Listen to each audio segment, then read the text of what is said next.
Hello, everyone, and welcome back to yet another showing of the New Era Lions with David Pyke. I am your host, David. Let's get dived in really quickly here. Obviously, I know that everyone is probably getting over the Senior Bowl bout that just happened. Not too much going on there in that regard. American team lost to the national team. I believe it was, what was it? 27-10, I believe is what it was. So pretty good showing for the national team. Not really a good showing for the American team. No, there were some pretty good players all the same. Anyway, with that being said, just kind of waiting for everybody to kind of shuffle in. I know it's kind of around dinner time, so may or may not have a good number of people today. But anyway, I will say this: while we're kind of waiting for people to show up into the stream, definitely was a very eventful week in terms of Lions news, especially with the fact that Deuce Staley, he left to go to the Carolina Panthers. The report is that he left because he wanted to be closer to his mother, who's ill. He also has connections from previous coaching experience with the new Panthers coach, Frank Reich. So obviously that makes sense. So as I said on my private channel, Detroit Lions Forum, obviously best of luck to Deuce. Patty Grimes says, what's up? Not much, man. Just glad to have you in. Glad to have people starting to shuffle in. Just kind of doing a recap of the week and then going to kind of shuffle into today's content for the moment. What was it? Other than Deuce leaving, we also got Dre Bly as the new defensive backs coach. Was very, very happy to hear that news, as I know a lot of Lions fans were. Having Dre Bly back as a coach, I think, is going to be a huge boon for the young defensive back core. And like I said, also on my channel, I'm highly anticipating that the Lions are probably going to take a cornerback in the first round of this year's draft. I think bringing in Dre Bly kind of gives a slight signal to the fact that the Lions are seriously going to consider taking a cornerback in the first round this year. Kyle Webb says, what's up? Robin's Nest says, hey, y'all, just got home. Nice hearing from you, David. Nice hearing from you too, Robin. Nice hearing from you too as well, Kyle. Also, the other news I'm sure everyone's heard about is that the Lions and Megatron, also known as Calvin Johnson, are getting closer and closer and closer to a reconciliation, which obviously is good news for us fans. It's good news for the Lions organization. And if you're Jameson Williams, it's even better news. So definitely a lot of news in the NFL this week for the Lions. Coaches coming and going, potentially having a reconciliation with one of the greatest Detroit Lions players of all time. So definitely a lot of good stuff for Lions fans, Lions content creators. So with that recap having been put together, let's talk about the news of the day. So I do apologize. That was my daughter in the background. I'm going to hopefully pray that she decides to be quiet. Anyway, with that having been said, let's talk about what the news of today is I want to talk about. And the first thing we need to talk about is another Detroit Lions coach, and that is Lions defensive coordinator Aaron Glenn. Now, normally, Aaron Glenn is not somebody we should worry about necessarily because, well, as we all know, the coaching carousel is kind of slowing down. For me, let's think about this in terms that are really peculiar. Aaron Glenn just completed his second interview with the Indianapolis Colts to be their head coach, and the reports that are coming out is that Jim Irsay, the Indianapolis Colts owner, was really, really impressed with Aaron Glenn. Was very impressed. Now, let's also understand that this is not the second interview for a team that Aaron Glenn has done. He also has conducted a second interview for the Arizona Cardinals. So right now, Aaron Glenn is very much in the thick of it to potentially become the next head coach for two NFL franchises, those being both the Arizona Cardinals and the Indianapolis Colts. Now, normally I would be like, this isn't that big of a deal because last year we went through this whole thing with the freaking Saints and the Broncos. But now there are two vacancies that are open that are really eyeballing the potential to take Aaron Glenn. Last year, it was really just primarily the Saints, and then at the last minute, the Saints decided to hire Dennis Allen as their new head coach. But at this point, what real how do I describe this? How do I put this?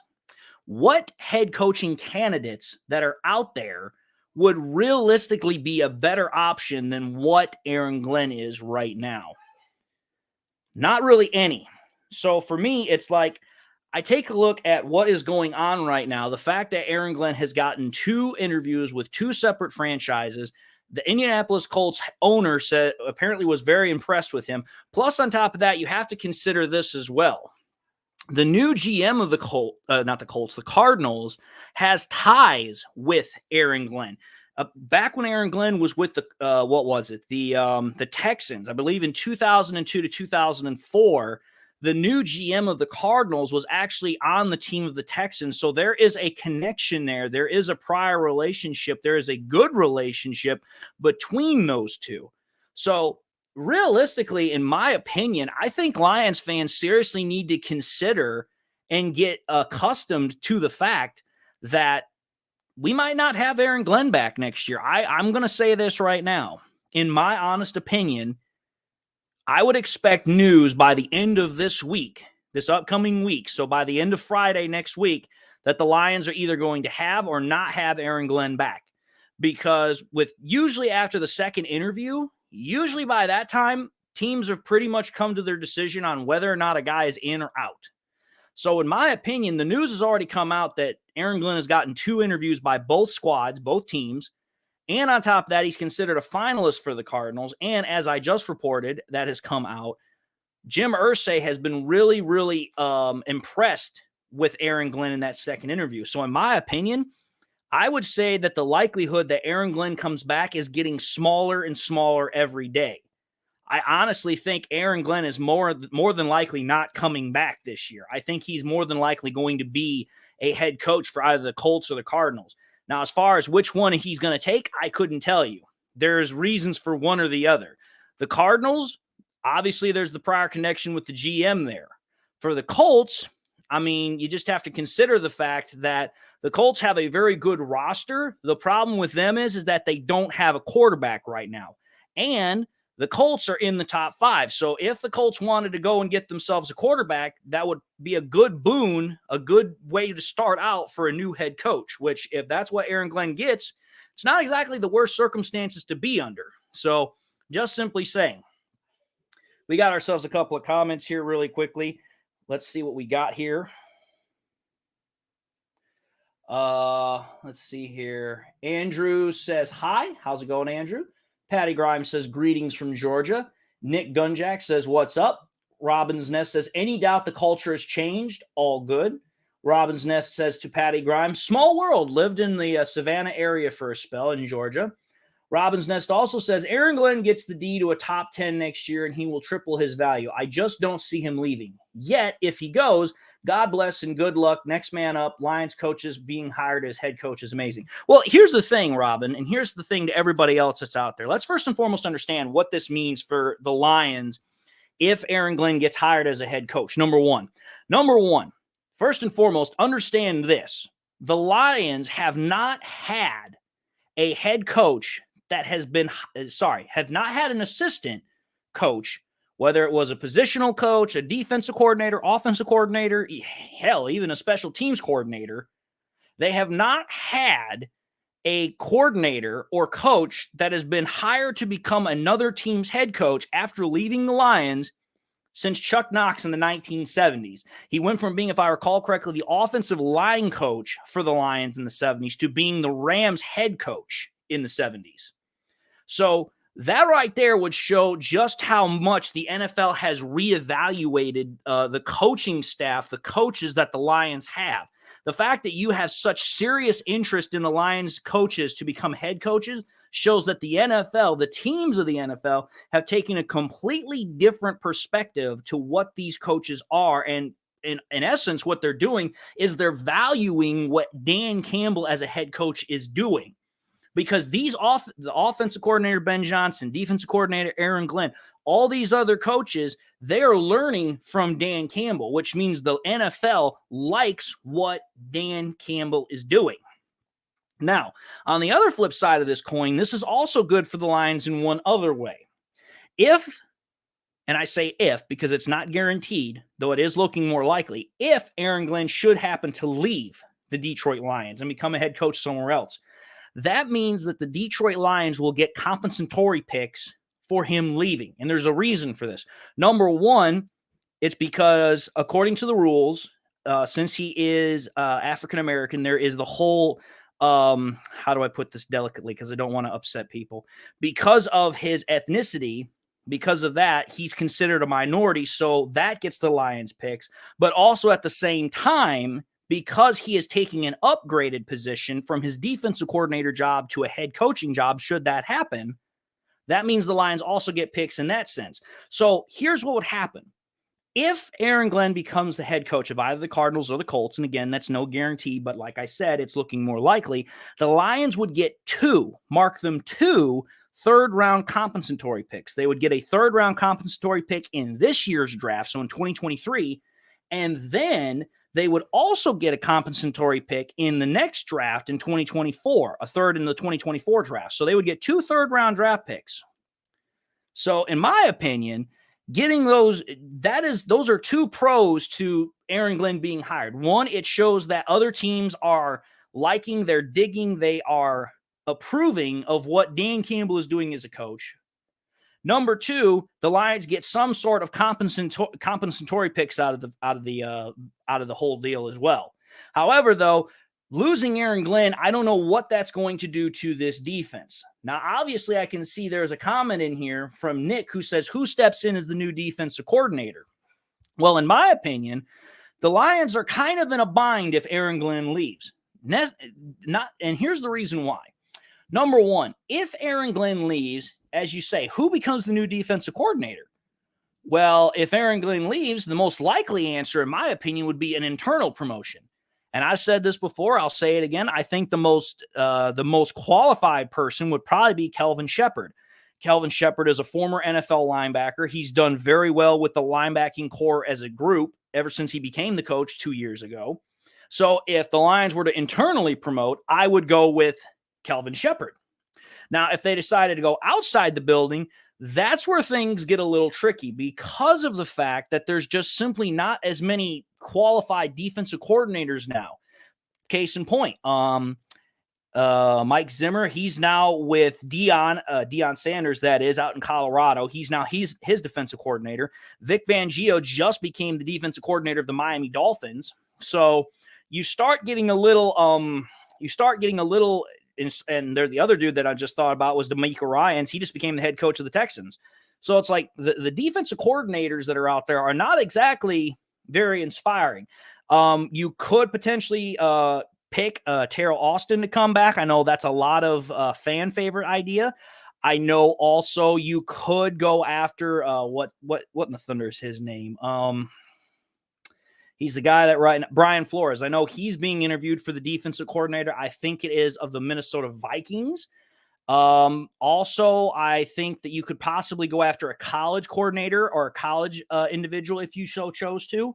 I mean, there's a couple of options, but in my honest opinion, if we lose Aaron Glenn right now, I think it's going to do more damage to the Lions as far as the scheme and far as the players, rather than gaining the compensatory picks. I'm just thinking that right now. I don't know if that would be the case because I don't know if Kelvin Shepherd would be much better or better than what Aaron Glenn has provided. But it does beg Lions fans the question, if we lose Aaron Glenn, what then happens next? Rich Adams says, what about Steve Wilks? Steve Wilks would definitely be a good option, in my opinion. I like Steve Wilks as a defensive coordinator. The question is whether or not he would want to be a defensive coordinator somewhere else, because he was literally within a hair's breadth of becoming a head coach again. So I would like it if Steve Wilks would come here if we lose Aaron Glenn, but I don't know if he would come here because, in my opinion, he is literally right there in that wheelhouse of coaches that could very well become another head coach. Patty Grimes suggests Jim Schwartz. Jim Schwartz, I'm trying to remember where he is right now. If I recall correctly, didn't he just become the new defensive coordinator of the Cleveland Browns? I think he just went to Cleveland. I think he's now their new defensive coordinator. I could be wrong, but I'm pretty sure I'm right. But yeah, I mean, there's a couple of options. Steve Wilks, if we could entice him, he'd be nice. Terrell Austin, if we could bring him back, would be nice. Like I said, I'm pretty sure Jim Schwartz is out of the picture. I think he's now the new defensive coordinator of the Browns. Kelvin Shepard as an internal idea, that'd be another good one. But again, it's one of those things where I don't know if Aaron Glenn leaving at this point is a good thing for us. Obviously, there are pros to him leaving, but there's also some cons. So for me, it's one of those situations where it's kind of ticky-tacky. Let's see here. Elizabeth Oberlin asks, do we get compensatory picks for Deuce leaving? As far as I know, Elizabeth, no. No, we do not. We do not get compensatory picks for him leaving because, as far as I know, we don't even know what his new role is with the Panthers. I'm assuming, and this is a heavy assumption, mind you, I'm assuming that he is pretty much picking up the same job that he had when he was with the Lions as the assistant head coach and the running backs coach. He could potentially become their offensive coordinator. There's nothing that says that couldn't happen, but typically when it's a lateral move, there is no compensatory pick. So as far as I'm concerned, no, I don't think the Lions are getting any comp picks for Deuce Staley leaving. Patty Grimes says, just get the defensive coach from Nick Saban. I don't know. Who is the defensive coach under Nick Saban? That'd be interesting, Patty. But anyway, I'm just simply saying that's the news about Aaron Glenn. And like I said, to kind of start this whole segment about 10 or so minutes ago, it's looking more and more likely every single day that Aaron Glenn's gone. It's looking more and more likely because when you're considered a finalist for 2 NFL franchises and the head coaching candidates are getting worse and worse because, well, most of the head coaching vacancies have already been filled, in my opinion, it's more likely than not that Aaron Glenn's probably not coming back. Nick suggests Rex Ryan. I don't think Rex is gonna step out of the booth, Nick. I think Rex is done coaching. He has very much become a booth analyst with ESPN. I don't see him coming back. Now, maybe his brother Rob might, because I don't know what his brother Rob Ryan is doing, but maybe, I don't know. King SJ says, hello, hopefully Carolina gives Deuce the offensive coordinator position so that we can get the comp picks. I don't know even if he gets the offensive coordinator if we get the comp picks, to be entirely honest with you, King. I haven't read or heard anything about that yet. But again, we're not going to know for certain until we officially find out what his new position is, if it's a new position or the same position with the Panthers. We're just not going to know. But again, we'll see what happens. With that having been said, we're going to move now into the second topic of the show. We actually have a quick comment here really quickly before we move in. J.A. says, Deuce Staley said how much Ben Johnson got paid and decided offensive coordinator is his new goal. I don't know if that had anything to do with it, Jay. Again, like I said, the report is that he decided to go to the Panthers because it was closer to his mother, because his mother is ill, which obviously he must have gotten paid a little bit more than what he was getting paid with the Lions. But I think more than anything, he just wanted to be closer to his mother to help take care of her. So I don't really think it has anything to do with Ben Johnson or how much he got paid or anything like that. I think it was more a son wanting to take care of his ill mother. That's honestly what I think it is. With that being said, now we're going to get into the next topic of the show, which this is a topic that I've been wanting to talk about for a while. And it's about a quarterback in this year's draft, because it wouldn't be draft talk, it wouldn't be draft season for Lions fans if we didn't talk about a quarterback in some manner. Because every stinking year, it seems like we're always talking about the Lions potentially taking a quarterback. It didn't matter when Matthew Stafford was here. It doesn't matter with Jared Goff getting to the Pro Bowl and Jared Goff putting up top 10 numbers. It simply doesn't matter. There's always talk from those Lions fans out there, and you know which ones I'm talking about. They're always going to push the narrative of drafting a quarterback. They're always going to do it. So, the quarterback I'm referring to is a quarterback that was very productive in college as far as a passer. He's dealing with injury. He's considered a mid-round prospect right now. And if y'all haven't figured out who it is at this point, I'll just let you know who it is. It's Hendon Hooker. Hendon Hooker is right now probably the one quarterback prospect that most Lions fans are talking about, because I would say almost 99% of all Lions fans have pretty much given up on the idea that the Lions are going to draft a quarterback in the first 2 rounds. Really, the first 3. Like I said, the Lions are not going to draft a quarterback in the first 3 rounds. I simply don't see it happening. Jared Goff is playing extremely well. The defense is what needs a lot of work. We can get better offensive line depth or better right guard. We could get a better tight end. We could get a better running back. There's way more positions that the Lions need help at than a quarterback. So with most of the mock drafts, with most of the top draft analysts all pretty much steering away from the idea that the Lions are going to draft a quarterback in the top rounds, now most people are focusing on what quarterback could the Lions potentially take in the middle rounds, like rounds 4, 5, and maybe even later in round 6 or 7.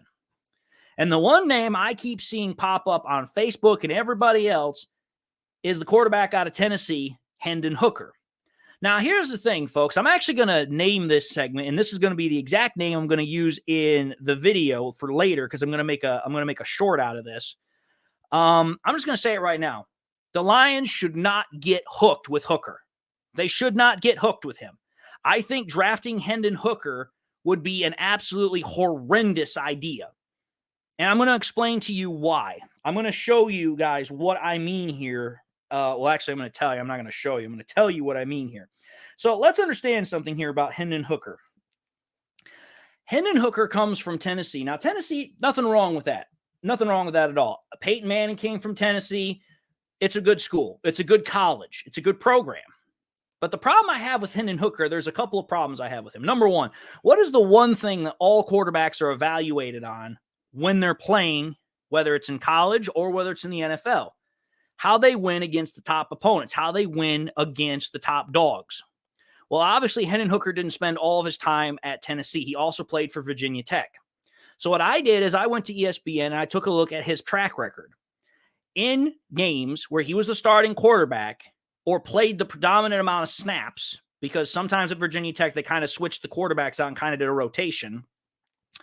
Hendon Hooker is 6-8 against ranked opponents. So he has a losing record against ranked opponents in the NCAA, number one. Number two, in the only bowl game that Hendon Hooker played, which was in 2021 for the Tennessee Volunteers, they lost, I believe it was to Purdue. I could be wrong. I think it was Purdue. I could be wrong, though. They lost. So he's 0-1 in bowl games. So right then and there, that right there tells me that when it comes against the top opponents, more often than not, Hendon Hooker cannot win those games. He has a losing record in bowl. He has a losing record in bowl games, and he has a losing record against ranked opponents. That's a problem. So that's number one. Number two, probably the biggest problem I have with Hendon Hooker. Well, actually, it's not the biggest one. It's the second biggest one. But if I had to put a ranking on it, it would be 1A, 1B. So 1B would be his age. Hendon Hooker just turned 25 years old. 25, folks. You realize at 25 years old that he's almost the same age as Jared Goff? Jared Goff is 28 years old. Hendon Hooker's 25. That means there's like only a 3.5-year difference, really, between him and Jared Goff. I'm sorry, but as a rookie, you're 25 years old. I'm sorry. The ship's kind of sailed on you, bud. You should have been in the draft a couple of years ago. But yet, pretty much, the reason why Hendon Hooker's 25 is because he's a fifth-year senior. He, in essence, didn't play his rookie year at Virginia Tech. He then played sparingly 2 years at Virginia Tech, transferred to Tennessee for his last 2 years. So for me, it's like, okay, here. You've got a guy who's 25 years old. He's coming into the NFL draft. Y'all remember another really, really old quarterback that went into the draft that had a lot of hype around him? I remember who it was. It was Brandon Weeden. Brandon Weeden, however, was even older than freaking Hendon Hooker. When Brandon Weeden got into the draft, he was 28 years old. So again, only 3 years older than Hendon Hooker. In my opinion, if you're going to draft a quarterback, first and foremost, you don't want a guy that's literally halfway to 30. That to me makes no sense. Because realistically, quarterbacks' primes start when they're 28 or something years old. Like 27, 28 is where their prime starts. When they pretty much are done in their prime is when they're around 33, 34. Like that's at the tail end of their prime years. So for me, Hendon Hooker's age is a huge problem. Because according to Hendon Hooker, he says he'd have no problem sitting behind a quarterback to learn. Well, here's the problem I have with that. By the time Hendon Hooker would be playing, he would be almost 30 years old then, because most quarterbacks need to learn about a year or two before they can actually be considered ready to play in the NFL. As far as I'm concerned, Hendon Hooker is literally pyrite, or for those that don't know what that is, that's fool's gold. He's got the intangibles you're looking for, but he's just too old to be a rookie. And here's what I mean by Hendon Hooker and the Brandon Weeden comparison. So what I did is I decided to take a look at Hendon Hooker's stats, because realistically, Hendon Hooker has had really only 2 seasons where he's put up solid numbers. Otherwise, he really hasn't put up much of anything. So I decided to take a look at the stats. Here are the stats. Hendon Hooker in 2021 threw 2,945 yards, 206 completions to 303 attempts for a 68 completion percentage rate, 31 touchdowns, 3 interceptions for a 129.1 NFL passer rating. That's pretty good. The only thing that's not good out of that is the yards. He didn't even crack 3,000 yards. Then in 2022, so last year, he went 3,135 yards, 229 completions to 329 attempts, 69.6 completion percentage, 27 touchdowns, 2 interceptions for a 123.9 passer rating according to the NFL. So here's the thing.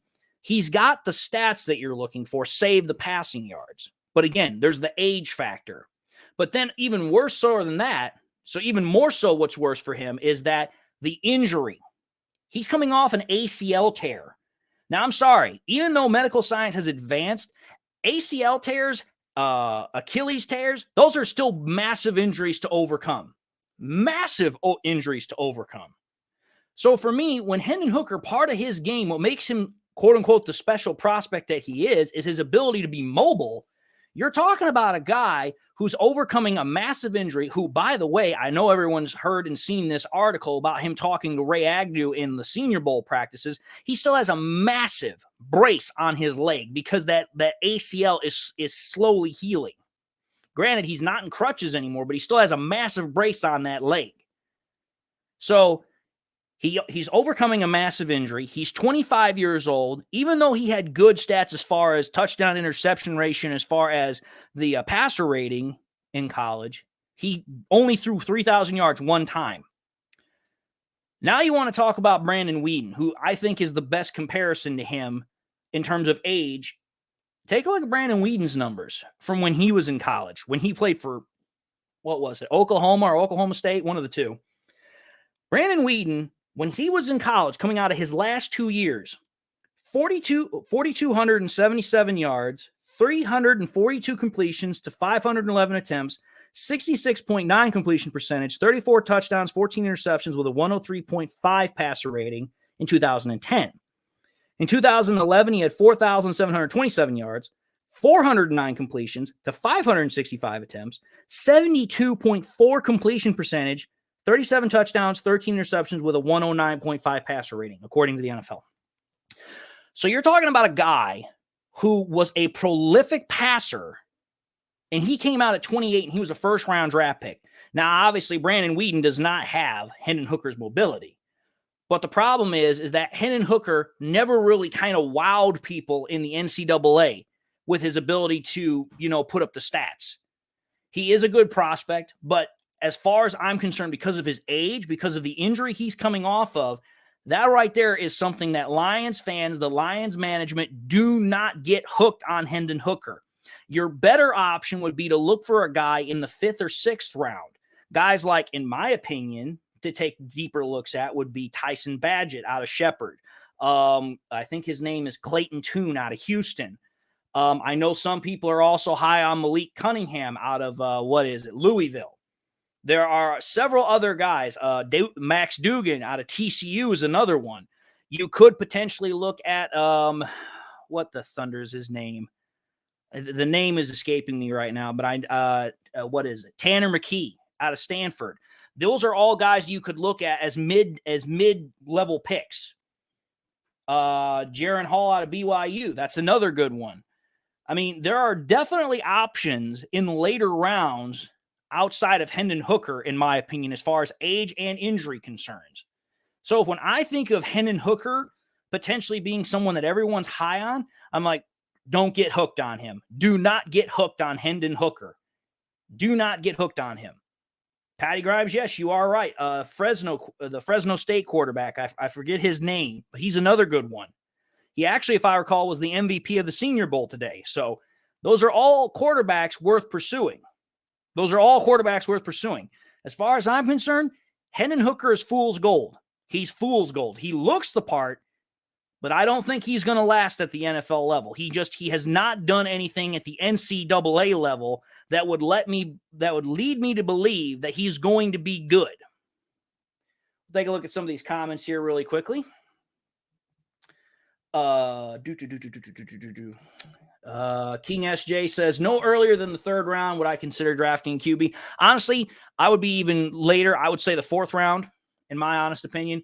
Patty Grimes says, I want Dorian Thompson-Robinson out of UCLA. I don't have a problem with him, but again, he's not a scheme fit for this offense. He just simply isn't. I get the allure of wanting to get a mobile quarterback. I get it. But this offense is not designed for mobile quarterbacks. It just simply isn't. Jared Goff has mobility. He can run. But he's not, like I've said, he's not a Justin Fields. He's not what's the guy from the Baltimore Ravens? Lamar Jackson. He's not a Lamar Jackson. He's not a Jalen Hurts. And when you take a look at all these quarterbacks that a lot of people are trying to get that are extremely mobile, it's like, listen, you're trying to fit a square peg into a round hole here. These mobile quarterbacks just simply are not what the Lions offense is built around. You have an offense that is designed for a pocket passing quarterback primarily. This offense is designed to run the ball and go off of play action. It's not designed for RPOs and freaking and a scrambling quarterback. It's not designed that way. Robin's Nest says, good feeling being right on Goff. Opens so many other avenues to get better. Nick says, Jaron Hall. Patty Grimes says, Hooker is almost as old as me. Yeah, I mean, I'm 28. I'm about to be 29 here in about 6 or something months. Raymond Peterson says, well, Goff has the guys around him to be the quarterback, but it's really important to get at least a decent backup. I haven't seen the guy behind Goff play, but people say he's not the guy. The guy you're referring to, Raymond, is Nate Sudfeld. And Nate Sudfeld has not really had a whole lot of playing experience as a backup in the NFL. He really only stepped on the field, I think, twice this year for the Lions. And realistically, one was at the end of a game, and the other was kind of like the last drive of the game. He really wasn't impressive in that last drive. Lion King says Malik Cunningham should be our choice, a Justin Fields clone, but faster. Again, this is what I'm talking about. I don't like the whole RPO option for this offense. It doesn't work. You're talking about a quarterback that can scramble and run, but is not a fit for this offense. And again, Malik Cunningham did not look that good in today's Senior Bowl. And again, when you're talking about quarterbacks, you want to take a look at quarterbacks that can perform against some of the better talent. Malik Cunningham had a 1-yard rushing touchdown. So again, he's a quarterback that will win more with his legs than his arm. And again, this offense is not built for a running quarterback. It just simply isn't. Robbins Ness points out that Chris Winkie was one of the older quarterbacks drafted before Brandon Weeden. Patty Grimes says Hooker is signing up for his AARP membership. Okay, that's a little extreme, but I get the point. I get the joke. J.A. says, you need a plan B if Goff ends up commanding a near-top contract in the league. Goff needs an extra offensive lineman and running back to succeed, needs to take enough of a discount to afford those. Okay, well, here's the thing, Jay. I get where you're going with that point, but let's understand something here. Jared Goff has never once he could have commanded. He's never once taken like top dollar money. I get everyone wants to say that his contract was an albatross and it was a huge contract, but let's understand something here. Even at the time he signed the contract that he did, he still was not the top paid quarterback in the league. I still remember when Matthew Stafford signed his contract with the Lions, he was at one time the most expensive player in the league. And I don't remember Lions fans balking at that contract. So when I hear people say, oh, well, Jared Goff, he needs to take a discount, I agree, he's going to take a discount, but I don't think it's because he needs to. I think it's because he wants to. Jared Goff plainly wants to win. And Jared Goff realizes the best way to win is to have more money to go around to build a team. And honestly, that's what I think Jared Goff is going to do. I have no doubt that Jared Goff's not going to take top-end dollar money. Is he going to get a raise? Probably. Yeah, he'll probably get a raise. But when people want to think that Jared Goff's going to command a $50 million contract, or that's what he's going to want, I don't see it happening. I honestly think Jared Goff's going to sign a contract for about maybe $35 to $40 million. That's what I think is going to happen if he gets a new contract from the Lions, because that's what Jared Goff is about. He's about winning. He's not necessarily about getting paid the next biggest contract. Calhoun Lion says, don't forget about COVID when looking at age. I understand that, but you have to understand this too, Calhoun Lion. You're talking about quarterbacks over the last year or two that have had the same thing as well. They've had to contend with COVID as well. So that to me is no excuse. You either did or you did not. To put it in the terms of Yoda, you either do or you do not. There is no try. You either made it happen while COVID was going on or you didn't. If you're going to say, well, I didn't play because of COVID, sorry, Charlie, that's on you. There were quarterbacks that played through COVID just like everybody else. So the whole COVID factor does not even weigh in this. That to me is a lazy man's take.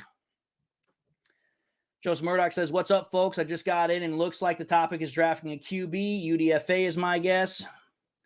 Nick Gunjack says, if you're good, you're not a fifth-year senior. That's actually a really good way to put that. Sorry. Let's see here. Rich Adams says, is Cooper Rush available instead of using a draft pick? There are several backup quarterbacks that you could potentially go after. I know some people have talked about Gardner Minshew being a potential backup option. I know people have talked about Cooper Rush being a potential backup option. There's several different types of backup options that we could go after. The question is how much money are they going to want? Gardner Minshew would be a perfect backup quarterback option. The problem is that he's going to want way too much money, and I personally don't think he's going to leave the Philadelphia Eagles. What dude in his right mind would want to leave a team that is a Super Bowl contending team? Nobody. It's just not going to happen. Let's see here. Nick reminds us that the Fresno State quarterback is Jake Haener. That is his name. Patty Grimes asked me, are you and Hooker the same age? No, we are not. Hooker is 25. I am 28 years old. I will turn 29 in July, actually. Robbins Ness says, mobile quarterbacks are overrated. Justin Fields ran for 174 yards in a game and still lost. That is very true. Patty Grimes says, Mike White, if the Jets get Rodgers, I don't think they're gonna move on from Mike White, to be entirely honest. Because the way it sounds like the Jets are still committed to potentially developing what's his name? Zach Wilson. At that point, then, if Rodgers gets traded to New York, they're gonna probably hang on to Wilson, and then Mike White becomes expendable. Raymond Peterson says, I was actually thinking since they cut two quarterbacks, Sudfeld, they seem to have some confidence in, I guess. Maybe. Justin Davis says, hey, David, hope all is well on your end. I think Goff will be our quarterback for quite some time. I would go as far as him even retiring here in Detroit if he stays here for a while. Again, the way I look at it is this. Goff still has 2 years left on his contract. I honestly think that Brad Holmes is going to try to extend him to help with cap situation, and also because Jared Goff is Brad Holmes' guy. I mean, Brad Holmes may not have been the GM for the Rams, but he was very instrumental in getting him drafted, and then he traded for him. So that's just my thought on the matter. Joseph Murdoch says, kind of funny that Aaron would be following the footsteps of Brett Favre again if he goes to the Jets. That would be very ironic. I can already hear the comparisons. Could you imagine if Aaron Rodgers goes to the Jets, plays 1 year, and then goes to play for the Minnesota Vikings, and the Vikings get rid of Kirk Cousins? That would be epic proportions. Epic proportions. I sincerely doubt that would happen, but still, it's fun to think about.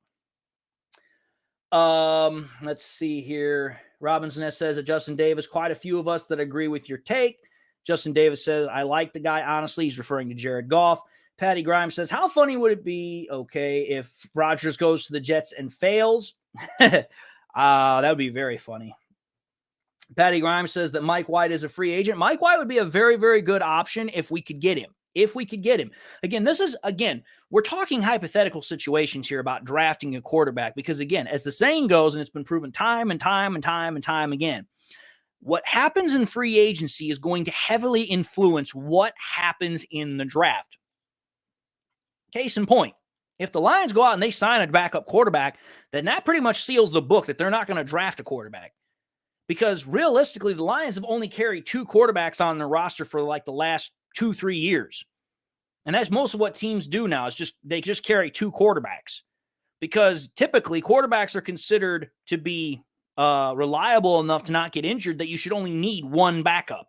So if the Lions go out in free agency and they sign if they sign a backup quarterback, that pretty much, in my opinion, would almost 90-95% guarantee that the Lions will not draft a quarterback. They might go after a UDFA, maybe. But if they sign a quarterback in free agency, they're not drafting one, period. Joseph Murdoch says then he can go to the Vikings. He's referring to what I was talking about, Rodgers.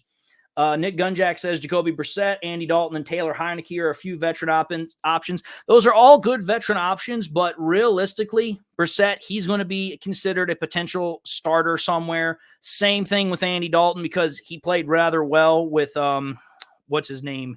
Jameson Winston being injured with the Saints. As far as Taylor Heineke, he started most of the year for the Commanders. Again, he's gonna require a lot more money as a backup. So those are all great veteran options.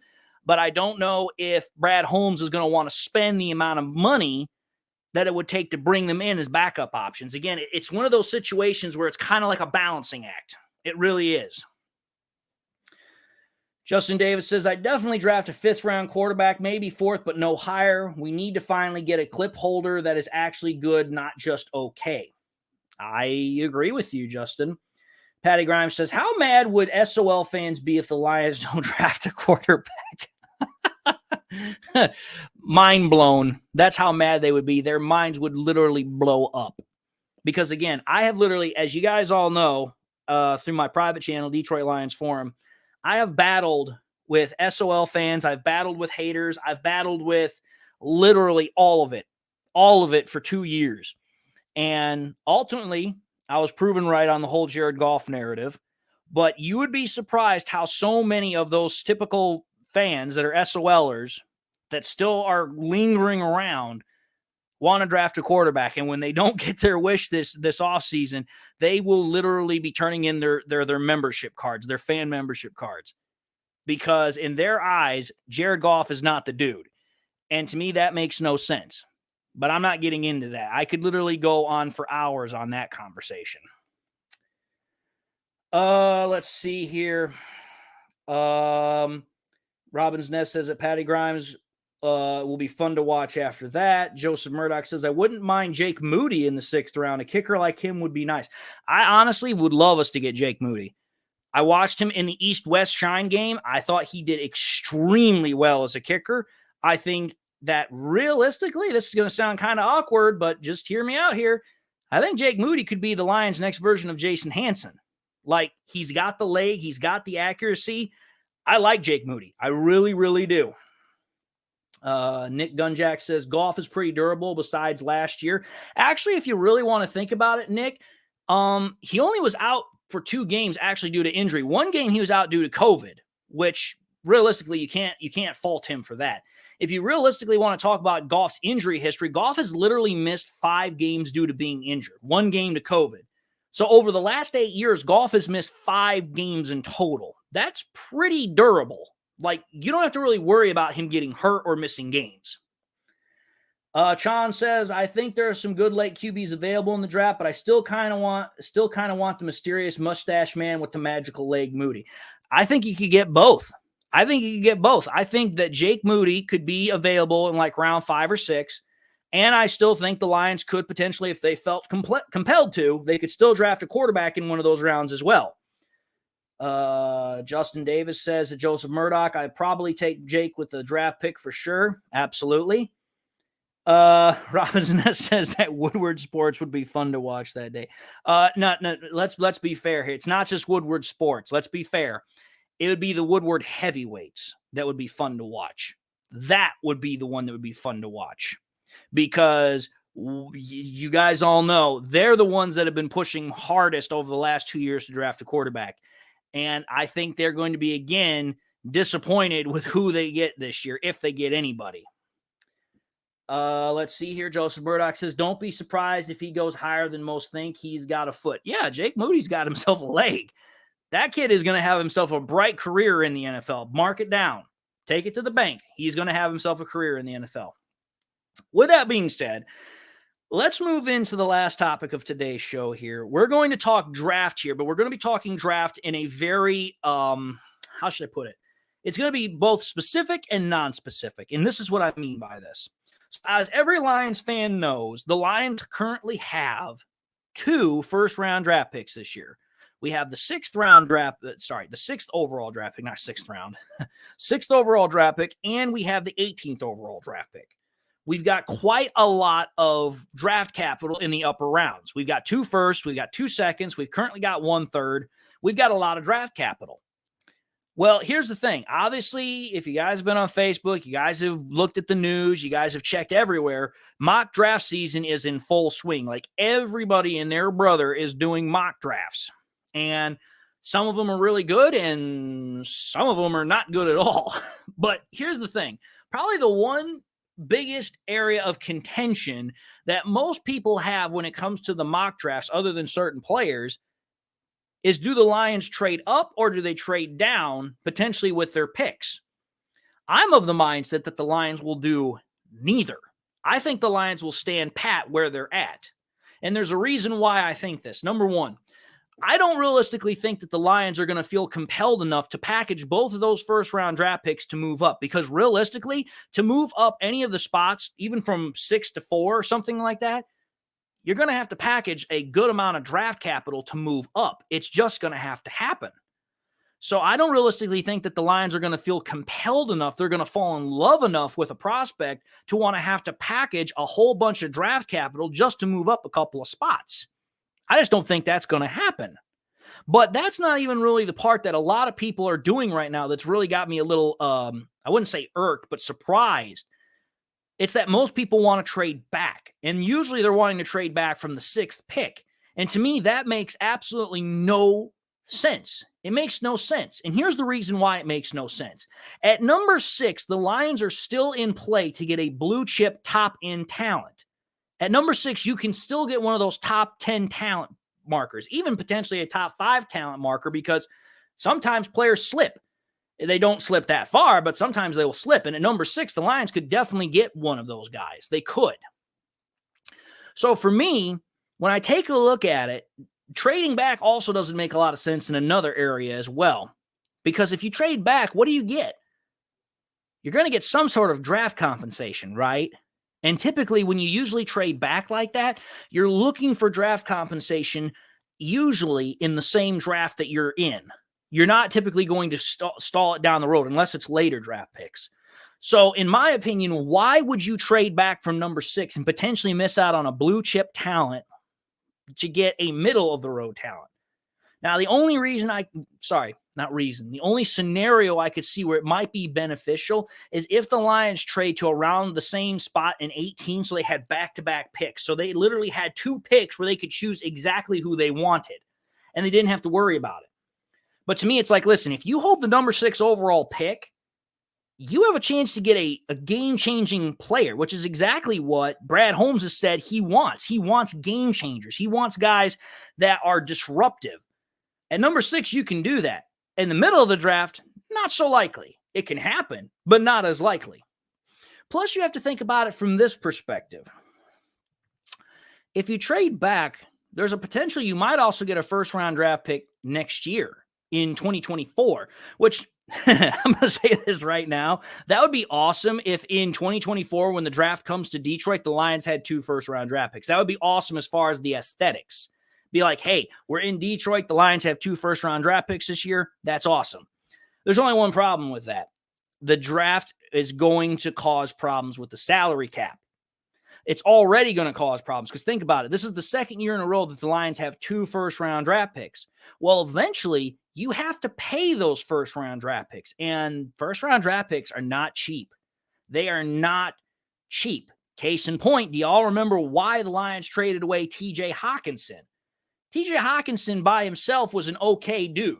Like, I didn't have any problems with T.J. Hockenson, but the problem was he was going to want way too much money for what little production he had actually put on the field with the Lions. Think about it this way, folks. In the time that T.J. Hockenson was here as a player, he only had 2 100-yard receiving games. One was with Stafford and one was with Jared Goff. That was it. And he was a number 8 overall draft pick for the Lions a couple of years ago. So even though he hadn't put up necessarily the production that the Lions were looking for, he was still looking for top 5, top 10 tight end money. That's what's going to happen regardless of what the case is for whatever first-round draft picks you have. And let's just call it for what it is. Penei Sewell, oh yeah, he's definitely going to command that kind of money. Aiden Hutchinson, I believe he's going to command that kind of money. Now, as far as Jameson Williams, we don't know yet because realistically, we haven't been able to see what he can do on the field just yet. But think about it this way. If the Lions get the 2 draft picks this year and they follow the same pattern that pretty much 2 out of the 3 of Brad Holmes' first-round draft picks have already followed, you're looking at a lot of cap space that's going to be used up over the next couple of years just in the first-round draft picks alone that the Lions have taken. Because in my honest opinion, I think the Lions at number 6 are most likely going to take an interior defensive lineman. And at that spot, there's an outside chance you could get Jalen Carter. There's an outside chance, very outside chance. What's more likely to happen, in my opinion, is the Lions take Brian Breesy out of Clemson. That's what I think happens at number 6 for the Lions. There's some other guys out there that people have talked about. Tyree Wilson's another one. Miles Murphy is another one. But I think based upon the need that the Lions have at number 6, Brian Breesy's the dude. And then at number 18, that just becomes a crapshoot. People have talked about interior offensive linemen. People have talked about cornerback. People have talked about linebacker.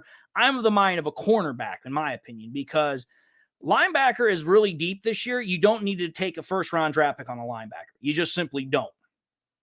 As far as interior offensive linemen, again, I don't see the Lions moving on from Big V. He's probably got another year here. Plus, on top of that, I think Evan Brown's coming back. So, again, the need to take a guy in the first round for an interior offensive lineman is not as great as getting another starting caliber corner opposite of Jeff Okudah in that defensive backfield, which is why I think the Lions are probably going to take a corner like Devin Witherspoon, Joey Porter Jr., or Christian Gonzalez. Christian Gonzalez is my choice, but that's just my opinion.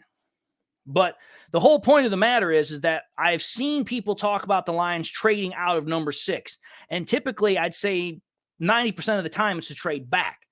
Which, here's the thing. If you also trade back further in the draft and you get more draft picks, that's fine. But if you also have to pay those draft picks too. And the Lions currently are sitting at, about $20 million in cap space?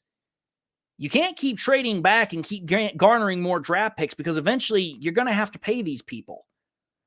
In my honest opinion, I think unless Brad Holmes gets an offer that he simply just cannot refuse, which I have a hard time envisioning a draft offer that he simply can't refuse, I think the Lions are going to stand pat. Now, there might be some wiggle room in the later draft picks because I think that's where Brad Holmes does most of his work. That's where he makes most of his bread and butter, his bank, is finding later round draft talents that have the potential to blossom into something, a.k.a. Amon-Ra St. Brown in the 4th, a.k.a. Malcolm Rodriguez in the 6th. That's where I think that we're going to see more of the shifting and moving that Brad Holmes likes to do with trades. That's where I think we're going to get the majority of the trades this year. I don't think Brad Holmes is realistically going to try and make trades in this year's draft because at the 6th and 18th pick, he's literally got a pick in the first. He's got a pick in the first third of the first round, and he's got a pick in the second third of the first round. There's really nobody, unless you fall in love with the dude, that you realistically are going to feel the need to have to shoot up for or shoot down for. So in my opinion, I think the Lions are going to stick exactly where they're at. That's just my opinion, though. Let's take a look, see here at some of these comments we have really quick. Nick Gunjack says that Holmes said it best. It's easier to get worse at QB than it is to get better. Very good point. Sean says opinions on Stetson Bennett now that he has probably tanked his draft stock. Last guy we picked up with the drinking charge was Matt Prater, and that worked pretty well. Well, that's a good point you make there, Sean. But let's understand something here. Matt Prater was already an established veteran in the NFL as a kicker by the time that happened. Stetson Bennett, it hasn't even gotten out of college, number one. Number two, Stetson Bennett is very small for a quarterback. I don't even think, isn't he like less than 6 foot tall? That's a problem. Again, when I'm looking at quarterback, the first thing you have to get past me on is the size, the age, and the what is it, the height. If you're not a certain height and not a certain weight, I don't like that. That's why I've been very much out on Bryce Young this year, because I think he's going to get brutally ran over in the next level. He's way too small and he's way too short. He's going to get creamed at the next level as far as a quarterback is concerned, number one. Number two, when you've got that kind of thing to go along with it, and you're already making problems in college, that's something that takes a lot to overcome. Some players can do it, but if you're already making those boneheaded decisions in college, that does not bode well for once you make millions of dollars, even as a backup. So I would stick away from Stetson Bennett. I know that there's a lot of people out there that like him because of the work he's done with Georgia, but it's like, listen, I wouldn't touch him with a 10-foot pole, to be honest. Joseph Murdoch says, if Deuce got the offensive coordinator job, the Lions get a third-round comp if he gets that job. There's no guarantee that he will. Robin's Nest reminds us that the Lions have 5 picks in the top 100. King SJ says, between the two, I would say more likely to trade back from 6. Joseph Murdoch says, if Carter and Anderson are gone, call me crazy, but I'm taking Bijan Robinson. See, that's probably the other thing I need to address in my private channel is the whole, how should I put this? The whole craziness of taking a running back in the first couple of rounds. I do not like taking running backs that high. I simply don't. Running back has become such a devalued position in the NFL because, well, number one, the NFL is now a passing league, but also number two, running backs are becoming almost a dime a dozen. Think about it. When you think about running backs nowadays, the ones that really, truly, ultimately stand out are the guys that have the longevity to be those bell cow running backs. Guys like King Henry with the Tennessee Titans. The guy out of Indianapolis, Jonathan Taylor is one of those guys that's starting to develop into that. But realistically, past that, most running backs don't stick around for a long period of time in one place. They're jumping around because teams simply don't want to pay them. And there's a reason why they don't want to pay them. And it goes back to Le'Veon Bell with the Pittsburgh Steelers. Le'Veon Bell was a great running back with the Steelers, and he wanted to get paid like one of the top running backs. The Steelers didn't want to pay him, and they knew why they didn't want to pay him. And this is why running backs now are so devalued in the NFL, because it's such a physically demanding position that typically by about that 6th, 7th, maybe even 8th year, if you're lucky, running backs are burnt out. They've dealt with multiple injuries. They've lost their giddy up, so to speak. And on top of that, you can get a guy in the 3rd, 4th, maybe even 5th round that's got the same values and intangibles that you've already got. So why would you pay a running back $20 million a year when you can go out and find his replacement to do the exact same thing? And you're only going to have to pay about a quarter of what the dude you've already got is asking. So when I hear people say, oh, a Lions should draft Bijan Robinson, I get what people are saying. It would be an absolutely crazy combo to have. But I don't think the Lions are going to do that because, number one, we still have Swift. We still have Williams. Those two aren't going anywhere unless something crazily develops over the next couple of months. But number two, what's Bijan Robinson going to do? You've already got 2 guys in the backfield already. You add a third one to it, well, you might as well just call it – you might as well just be like, well, who's getting the odd man out? Realistically, at that point, both Williams or Swift are potentially out because, well, Williams is on a new contract, and Swift, he's not even a first-round option. This is his last year. But again, you have to ask yourself the question, would the Lions have to do this whole thing all over again in a couple of years? I think they would. And they probably, again, go the route I'm talking about. Probably look for a running back in the 3rd, 4th, maybe 5th round to get a similar skill set, not saying the exact same person, but a similar skill set to what Robinson would have. That's all I'm saying. I'm just putting it simply. The running back position is so devalued in the NFL now because of the fact it's a passing game and not a running game. Nick says, if Carter, Anderson, or Murphy are gone, I would trade back. J.A. says, Carter, Anderson, Wilson, or Witherspoon. If they have to trade up to the 4th or 5th to secure one of those guys, they should. Sean says, trading back due to the number of round 2 picks you would have, those would allow you to trade back into the first. I honestly don't think the long-term plan is to re-sign every first-round pick. I don't know about that, because typically the better teams that last longer in the NFL are the teams that draft and keep their players. Case in point, who here has seen the image that's on Facebook that shows how the Philadelphia Eagles and the Kansas City Chiefs have built their teams? The Eagles, apart from one player, have all been drafted. The Kansas City Chiefs, it's a mixed bag. Just saying. Joseph Murdoch says there's a big nose tackle from Baylor. Sean says Breesy is another reason you can trade back. If you can trade back and still get him, if he's gone, I'm not bothered. Get Callahan. Can't see later. Nick says if Carolina offers pick 9 and a third and next year's first. Patty Grimes says I think the Lions trade down, but still into the top 10. Joseph Murdoch says that would be the value for moving to number 6. I'd take it. J.A. says, I don't think trading back makes sense. This team's primed to win now. Better to trade up to fill needs with higher quality rookies. Rich Adams says, I would hate to lose AG, but the thought of then having 2 first-round picks, 2 second-round picks, and 2 third-round picks is definitely intriguing. Sean says, running back in the draft. Give me Spears at some point later on. Joseph Murdoch says, Dave, with you being such a champion of golf, why wouldn't you be on the same page of having a running back room to open up the play action? That's a good weapon to open up J-Mo, Chark, and Brown. Okay, here's the reason why I'm not on that one, Joseph. Because of the simple fact of the matter is that the Lions have more pressing needs elsewhere in the first round. Because let's just put this in a simpler way. Everybody knows Bijan Robinson's going to go in the first round. He's going to go in the first round. There's no debate on this. I'm not going to debate it. He's a first-round running back this year. The problem is that the Lions have much more pressing needs that need to be filled in the first round than running back. They have much more pressing needs, especially on defense. You need a defensive tackle. You need a linebacker. You need a cornerback. Those are things you need to fill within your first 3 or 4 picks. Not a running back. You could find a running back in the second and third round that would give you just about the same amount of production, in my opinion, if he were to be the full-time starter, than Bijan Robinson. To be honest, I truly believe that. Some people might think I'm crazy, but let me just point this out here for you.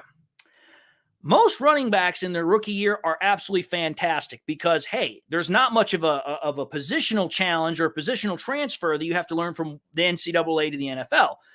But the problem is by that second or third year, the NFL starts catching up with you, whether in terms of injury, whether in terms with people starting to catch on to what you're doing, so on and so forth. Case in point, take a look at what happened to Jonathan Taylor. He was drafted the exact same year that DeAndre Swift was drafted. And Jonathan Taylor had himself a gangbusters rookie year. But then his second year, what happened? He got injured a whole bunch. He couldn't play. That's my point. You start drafting these running backs in the higher rounds, it typically comes back to haunt you because they can't stay healthy because this game is so physically demanding. That's why it's better to take running backs in the mid rounds because you're not investing as much resources and you're most likely going to get the same amount of production either way. Sure, are there outliers? Absolutely. But typically now you're going to get the same amount of production from a running back taken in the 3rd, 4th, or 5th round as you would with a running back from the 1st or 2nd round. And that to me is like, hey, if I can get the same production from a pick that's later in the draft and I don't have to pay nearly as much, that's a no-brainer. Nick Gunjack says, look at Zeke and Saquon, high-drafted running backs that the teams haven't won anything. Absolutely. Now, granted, Saquon had a really good comeback year this year. But again, the problem is that Zeke has not been the same running back since he signed that massive deal with Dallas. Plus, on top of that, in my opinion, Tony Pollard is a better running back right now, even with a broke leg. And then you take a look at Saquon Barkley. Apart from this last year that he just played, the last couple of years prior to that, he dealt with inconsistencies due to injury. That's my whole point. The running back position is so physically abused in the NFL that it makes no sense to draft a running back that high when you can get the same amount of production from a running back in the 3rd, 4th, or 5th round, and it's not going to cost you as much. If you're going to invest that high of a draft pick on something, you want it to be out on the field as much as physically possible. Running backs are still one of the most highly injured positions because whenever they have the ball in their hands, they are always getting hit, and they're getting hit hard. Quarterback, even though they have the ball in their hands every single play, they don't get hit every single play because they are paid to be protected by those 5 big offensive linemen. That's my point. You invest those top picks into positions that have longevity. That's typically your quarterback. That's typically your lineman. That's typically also your wide receivers, because even though wide receivers do get the ball in their hands, they usually do a pretty good job of protecting themselves by either getting down or out of bounds. Running backs, they're typically getting hit every single play because they have to start out behind the line of scrimmage. Just saying. Let's see here. Robbins Nest says the running backs group is set for that unless something weird happens. Williams and Swift will be back this year. It's after that's the issue. That is very true. After next year, things get very murky for that running back group for the Lions. Because let's just say Jamal Williams does come back. I think the Lions are going to re-sign him probably to another 2 or 3 year deal. They're probably going to make it about an $8 to $9 million a year deal, which is fair. DeAndre Swift has 1 year left on his rookie contract. Past that, unless DeAndre Swift just comes out and has a gangbusters year this upcoming year, I see him being gone. I don't think the Lions are going to bring him back. He's got the talent, but he can't stay healthy. So then now you have a very murky situation with that Lions running back room. Sean says people need to knock off the first round running back pick talk. This is a deep running back class. You don't need a first round running back with your defense being trash. Couldn't have said it better myself. Joseph says, thanks for explaining your side. Sean says, Gibbs, Charbonnet, Brown, Evans, McIntosh, Bigsby, Spears. If I was to choose any of those, Sean, I would take Charbonnet. I like Charbonnet a lot. Joseph Murdoch says, I guess I'm crazy. I just have a feeling he's gonna go to the Eagles and they become unstoppable. Rather see him in a Lions uniform for the future, but I do understand your point, David. If he goes to the Eagles, then he would be a perfect fit for them. I agree, because that team is all predicated on the run. But the problem I have with that is that the Eagles are going to be in some serious hot water come next year, because you have to understand something. For all the talent that they have on that roster, which is great, don't get me wrong, the problem is that trying to keep all that talent on the same roster, you have to pay it. The Eagles are not going to have that much money. They are not going to have the amount of money that's going to be needed to keep everybody in town. So I think the Eagles are very much going to fall into the same problem that the Rams did this year. They're not going to be able to keep all the people on their roster. They're going to go their separate ways, and the Eagles are going to come crashing back down to earth a bit in 2023. That's what I think is going to happen. Fresh and Fly says we should go all defensive anyway, maybe a right guard. A lot of people have talked about right guard. I know people have talked about, what is his name, Torrance or whatever, the guy out of I think he's out of Florida, if I recall correctly. They're talking about him as a right guard option. That's a possibility. Patty Grimes says offensive guard in the second round. That's where I would prefer to go. Ken McWise apparently likes what I'm saying, so thank you very much. Patty Grimes says running back Johnson went to the Eagles. How did he do? Very good point. And he was also a second round draft pick. And he didn't do very well with the Lions either. But again, I'm just simply saying it for what it is. I just don't like drafting running backs high. I never have, especially since the way the NFL is going further and further is a passing game. The NFL hasn't really been a run first or a run balanced game since the early 2000s. Let's just be fair and honest here. Ever since about 2006, 2007, the NFL has become more and more and more a passing game, a passing league. And ever since the emergence of quarterbacks is literally blowing up the league, Stafford, Goff, Manning, Brady, all those guys, Breeze, Roethlisberger, the NFL has pretty much become a passing league just for point of reference. Like, that's literally all they do. It's just a passing league. Do you still have running backs that will come out and just absolutely destroy teams every year? Yes, but how often do they stay on top before somebody else replaces them? Not very long. That's why guys like Adrian Peterson and King Henry have been as dominant as they were and are. But eventually time is going to catch up with them, and they're simply just not going to be able to maintain their role. That's why it makes better sense to draft running backs later, in my opinion. But I think I've put that position out there relatively well. Sean says, I just want us to grab Carter, Murphy, or Wilson at number 6 and a cornerback at 18. Personally, if I was drafting, I would probably go Carter in that position. Joseph Murdoch says that, Patty, that kid from Notre Dame is going to be a good one at right guard. You're talking about Patterson. Fresh and Fly says Witherspoon, Breesy, Simpson, and a right guard with the first 4 picks. I'm going to just put this out there, Fresh and Fly. I'm not a big fan of Trenton Simpson. Not a big fan of him at all. I would much rather have Drew Sanders or Jack Campbell, to be honest. Patty Grimes says defensive line, cornerback, offensive guard, linebacker, and in that order. Sean says, question. Thoughts on Branch in the first instead of a pure cornerback, then maybe grab Forbes, Gibbs, or Turner in the second. Honestly, Sean, I'm going to let you know here. If I'm taking a cornerback at number 18, there's only one cornerback that I'm realistically going to be interested in grabbing. Christian Gonzalez out of Oregon. I take a look at that dude. He's big. He's fast. He can play zone and man. He's got excellent ability to tackle. He's got excellent ability to cover. He's perfect. He would be a perfect fit for the Lions at number 18. If I had the ability to draft and Gonzalez was sitting there at 18, I would turn that pick in so fast the NFL would get mad at me instead of Brad Holmes. Joseph Murdoch says, new turf going in at Ford Field. Hopefully that helps with the injury stuff. I believe it will. Lion King says that I'm correct about the Eagles. They will have several players that they will lose to free agency.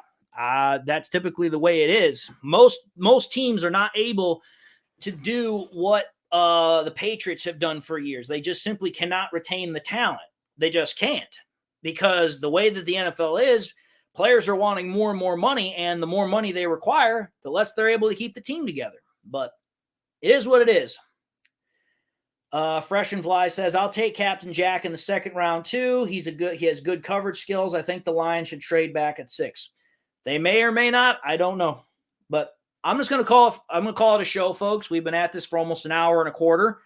Thank you all for tuning in for another show for the New Era Lions with David Pyke. Thank you all for watching. Thank you all for your comments. I encourage you all to subscribe to Syndicate Sports Detroit. I encourage you all to go to Detroit Lions Forum, which is my private channel, if you want more access to what I have to say. With that, folks, I just want to say God bless, one pride, and go Lions.